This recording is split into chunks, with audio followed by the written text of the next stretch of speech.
मतलब अभी आज के टाइम पर भारत सरकार बनी। हमने कहा तुम भारत सरकार कैसे हो गए भाई? तुम अपने आप को भारत सरकार बोलते हो, तुमको कोई बोलता नहीं है। वो बोलता बोलेगा कैसे? डीसी तो जब मैं जाता हूं खड़ा होता है, क्योंकि तुम्हारे जाने से कहते नहीं, हमारे कबीले का कोई भी आदमी चला जाए डीसी को खड़ा होना पड़ता है, बिकॉज हम भारत सरकार हैं। टंटा मामा की पूजने वाला, बिरसा मुंडा की पूजने वाला, टंटा मामा की पूजने वाला, बिरसा मुंडा की पूजने वाला, आदिवासी हम। तो जब इन आदिवासियों से बात करी और इनके बीच में गए तो हमको कुछ चीजें पता चली, कुछ रियलिटीज पता चली। आज भी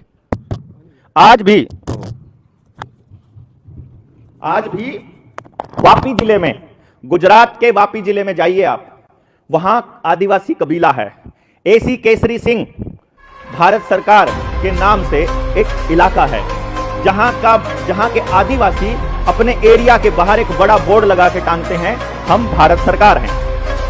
और उन्होंने इसके ऊपर 1969 में अपना डिक्लेरेशन दिया था यूनाइटेड नेशंस को, कॉमनवेल्थ को, जो सारे जितने कॉमनवेल्थ के कंट्रीज हैं। इंदिरा गांधी उस टाइम पे प्राइम मिनिस्टर हुआ करती थी। और उसके बाद उसकी संतान, मतलब अभी आज के टाइम पर भारत सरकार बनी। हमने कहा तुम भारत सरकार कैसे हो गए भाई? तुम अपने आप को भारत सरकार बोलते हो, तुमको कोई बोलता नहीं है। वो बोलता बोलेगा कैसे? डीसी तो जब मैं जाता हूं खड़ा होता है, क्योंकि तुम्हारे जाने से कहते नहीं, हमारे कबीले का कोई भी आदमी चला जाए डीसी को खड़ा होना पड़ता है, बिकॉज हम भारत सरकार हैं। तो तुम भारत सरकार हो, तो तुम भी भारत सरकार, तुम भी भारत सरकार, तुम भी भारत सरकार, हां हम सारे भारत सरकार। ऐसा कैसे? बोला देखो, वो लेते हैं तनख्वाह के बदले करते हैं काम। वो है नौकर को तनख्वाह जो देगा वो मालिक होगा, जिसकी सेवा के लिए उनको बिठाया गया है वही भारत सरकार होगी। भारत सरकार सेवार्थ, OIGS। तो तनख्वाह उसको पावर किसने दी? मैंने दी। उसको बिठाया किसने? मैंने। उसकी सैलरी कहां से आती है? मेरे पैसे से, मेरे टैक्स के पैसे से। मेरा अनाज उगता है तो उसको पैसा मिलता है। मैं उससे कुछ नहीं लेता हूं, मैं उसको देता हूं, और मैं इसलिए भारत सरकार का डिक्लेरेशन मैंने अपना किया। तो ये कौन कौन कर सकता है इस देश के अंदर?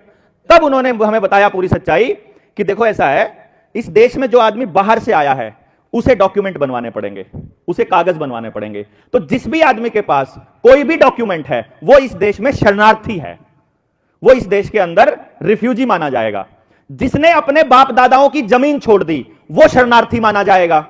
जिसने भी अपना गांव छोड़कर शहर में शिफ्ट हो गया और वहां का कोई भी डॉक्यूमेंट बनवा लिया वो रिफ्यूजी माना जाएगा। वो भारत सरकार, वो मालिक नहीं रहेगा देश के अंदर।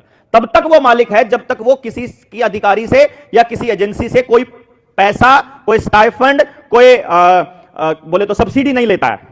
अच्छा, तो ये सब्सिडी इसलिए दी गई थी कि जैसे ही आप लेते हो आप रिफ्यूजी हो जाते हो, जब तक आप दे रहे हो तब तक आप मालिक हो जी। तो फिर इसका क्या इलाज है? तो उन्होंने हमें बताया कि हम लोगों ने पूरे के पूरे एरिया ने इकट्ठा होकर के हर आदमी ने अपना ड्राइविंग लाइसेंस, अपना वोटर कार्ड, अपना आधार कार्ड सब सरकार को सरेंडर कर दिया 2015 में। सरेंडर करने के बाद, और यह काम पहले से चल रहा था, लेकिन उस टाइम पर जो पुलिस अधिकारी और डेप्यूटी कलेक्टर उनके गांव में घुसने लग गए थे, उनके इलाके में घुसने लग गए। तो उसका इलाज उन्होंने निकाला कि तुम घुस कैसे सकते हो। तो फिर डेप्यूटी कलेक्टर ने उनको बताया कि देखो तुम्हारे पास अब डॉक्यूमेंट है, अब तुम हमारे गुलाम एक तरह से, अब तुम रिफ्यूजी हो, अब तुमको हमारी माननी पड़ेगी सिर्फ इस कागज से। बोला हाँ, क्योंकि ये डॉक्यूमेंट आपको इस देश में कमर्शियल एक्टिविटी करने की परमिशन दे के लिए है। जैसे मेरा बच्चे का नाम अगर यशस्वी है तो इसको सर्टिफिकेट आप थोड़ी दोगे कि मेरे बच्चे का नाम क्या है, इसका सर्टिफिकेट आप थोड़ी दोगे। मैं बताऊंगा ना कि ये मेरा बेटा है और इसका नाम क्या है, मैंने जो कह दिया वो फाइनल है। लेकिन यदि यही कागज, यही सर्टिफिकेट मैंने किसी और से ले लिया, जैसे दुकान का सर्टिफिकेट लेते हैं, जैसे कोई फूड सप्लाई का सर्टिफिकेट लेते हैं, जैसे ड्राइविंग लाइसेंस लेते हैं, जैसे गाड़ी का रजिस्ट्रेशन लेते हैं, जैसे घर की रजिस्ट्री कराते हैं, या कोई दूसरा कागज लेते हैं, तो वहां से क्लैरिटी आएगी कि यदि आपने वो डॉक्यूमेंट किसी और से बनाया है तो आपने उसको मालिक मान लिया है, किसी और का मालिक। समझे नहीं आप बात? जैसे जमीन की रजिस्ट्री आपके पास है और आपने उस पर लोन लेना है, तो जैसे ही आप उस पर लोन लेने के लिए जाओगे बैंक के पास, तो बैंक आपसे वो रजिस्ट्री ले लेगा। तो अब बैंक उसका मालिक हो जाएगा, अब बैंक उसका मालिक हो जाएगा रजिस्ट्री का। तब तक आप निर्णय नहीं ले पाओगे जब तक आप बैंक से वो रजिस्ट्री नहीं लाओगे। यानी डॉक्यूमेंट जिसका है वो मालिक है। ओहो, तो फिर तुमने क्या किया? हमने क्या किया? हमने ऐलान किया कि इस तारीख को हम अपने सारे डॉक्यूमेंट सरेंडर करने वाले हैं। वो पूरा कबीला, पूरे गांव सरेंडर करने के लिए आ गए। डेप्यूटी कलेक्टर, एसपी हाथ जोड़कर 7 दिन तक कैंपिंग लगाकर जंगल के बाहर बैठा रहा। मेरी नौकरी चली जाएगी, मेरे बच्चे भूखे मर जाएंगे, ये सरेंडर मत करो, ये मत करो, मैं मर जाऊंगा, ऊपर से बहुत प्रेशर है, ये कागज सरेंडर मत करो, मैं हाथ जोड़ता हूं, पैर पड़ता हूं।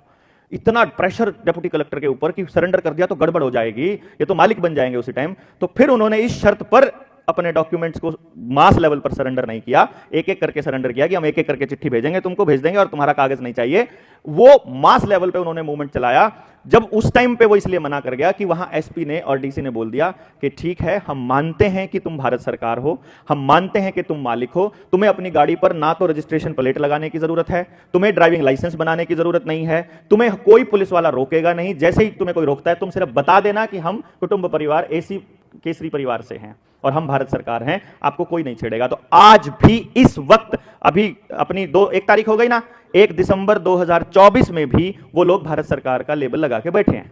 अब इस गेम को जब हमें समझ में आया, तब समझ में आया कि आपके गांव के जंगल क्यों काटे गए, आपके गांव का जंगल कट के आपको शहरों में शिफ्ट होने के लिए क्यों प्रेशराइज किया जा रहा है, क्यों गांव में स्कूल और चिकित्सा व्यवस्था नहीं मिल रही है, क्यों गांव के अंदर झगड़े घुस रहे हैं, क्यों गांव में राजनीतिक पार्टियां घुस गई हैं, क्यों गांव में नकली खाना जा रहा है, क्यों आदिवासियों के जंगल उजाड़ के उनको विस्थापित करके नए मकान दिए जा रहे हैं, क्यों झुग्गी झोपड़ियां हटा करके दिया, क्योंकि यूनिवर्सल कोड है, ये यूनिवर्सल नियम है, यूनिवर्सल जस्टिस है ये, कि जहां एक आदमी एक बार रहना शुरू कर दिया, आदमी छोड़िए, खेत के अंदर अगर टटीरी ने अंडे दे दिए घोंसला बना करके, तो किसान कभी ट्रैक्टर उसके ऊपर से नहीं चलाता है, वो साइड में से लेके जाता है, क्योंकि टटीरी का कब्जा हो गया अब वहां उस एरिया के ऊपर, वो उसका एरिया हो गया, अब वो किसान के कब्जे, या तो उसका घोंसला बनने से पहले आप उसको हटा सकते थे, घोंसला बन गया, अब वो जगह तब तक उसकी है जब तक उसका काम पूरा नहीं होता, क्योंकि यहां इस धरती पर कोई भी सदा सदा के लिए नहीं आया है अपना काम चलाने के लिए। जिसको जहां रहने की जरूरत पड़े, यहां पानी नहीं मिल रहा है तो पानी के पास जाकर विस्थापित होना है, वहां का आदमी तय करेगा कि उसको वहां पे रहने देना है कि नहीं।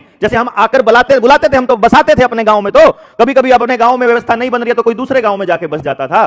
तो यह समझ में आता है कि भाई अगर आपके गांव की व्यवस्था जल जंगल जमीन और जानवर पर आधारित है, यदि आप सरकार से कोई पैसा नहीं, सरकार नहीं सॉरी गुंडों से, विधानसभा और लोकसभा से पारित जो ये बैठे हुए गुंडे हैं, इनसे जब आप कोई पैसा नहीं लेते हो, अगर कोई सहायता नहीं लेते हो और आपको किसी भी चीज के लिए इनके डॉक्यूमेंट की आवश्यकता नहीं पड़ती है, तो आप ही भारत सरकार हो एंड आपके ऊपर कोई भी लीगल एक्शन संभव नहीं है, क्योंकि पूरी दुनिया में अकेला भारत नॉन जुडिशियल है। अकेला भारत। जाकर के स्टाम्प पेपर उठाओ, जिसके घर में स्टाम्प पेपर पड़े हैं 10 रुपए का, 20 रुपए का, 50 रुपए का, उस स्टाम्प पेपर के ऊपर लिखा हुआ है इंडिया नॉन जुडिशियल, गैर न्यायिक। हमारे ऊपर दुनिया का कोई कानून लागू नहीं होता, क्योंकि भारत एकमात्र व्यवस्था ऐसी है दुनिया के अंदर जहां पर कोई भी दुनिया के किसी संस्था का कानून नहीं चलता, क्योंकि हम प्रकृति के कानून से चलने वाले लोग हैं, क्योंकि हम कुदरत के कानून से चलते हैं। और जितने लीगल एडवाइजर यहां बैठे हैं, वकील साहब भी बैठे हुए हैं, जब अदालत में जब आप जाते हो, जब आपको अदालत की पढ़ाई जाती है, तो वहां पर पहली लाइन जो रटवाई जाती है, that is natural justice will prevail. जो प्राकृतिक न्याय है वो सबसे ऊपर रहेगा, और प्राकृतिक न्याय तब तक है जब तक आप प्रकृति की हानि नहीं करते हो, जब तक आप प्रकृति के नियमों को मानकर चलते हो। आपने प्रकृति का नियम तोड़ा, आप कमर्शियल हो जाओगे, आप कमर्शियल होते ही आप न्यायिक हो जाओगे, न्यायिक होते ही आपकी गर्दन उनके हाथों में हो जाएगी। I'm a Adivasi blessed, yeah. I'm a Adivasi blessed, yeah. I'm a Adivasi blessed, yeah.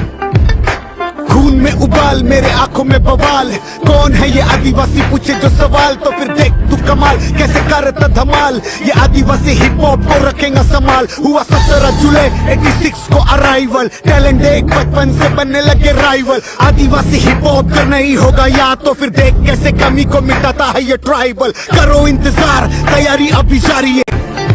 I'm a Adivasi blessed, yeah. I'm a Adivasi blessed, yeah. I'm a Adivasi blessed, yeah.